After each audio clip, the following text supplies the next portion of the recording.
Ibinahagi ni Kim Chiu sa kanyang Instagram stories ang isang video kung saan makikitang tila abala siya sa isang short online course habang nasa France.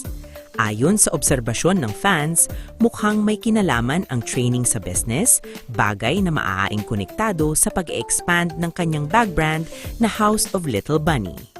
Matatandaang kamakailan lamang ay bumisita rin si Kim sa Thailand para sa meeting kasama ang CEO ng nasabing brand, kaya marami ang naniniwalang seryoso siyang palaguin pa ang kanyang negosyo.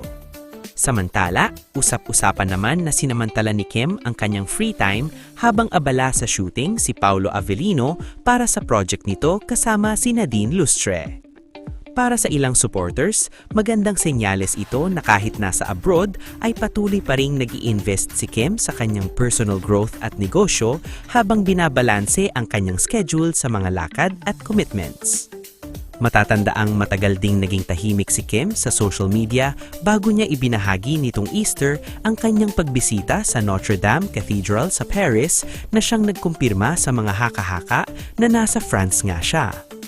Para sa fans, tila magandang kombinasyon ng work, learning, faith at travel ang naging karanasan ni Kim habang nasa Paris, lalo na kung magkakaroon sila ng pagkakataon ni Paolo na mamasyal at mag-bonding matapos ang kanyang schedule sa shooting.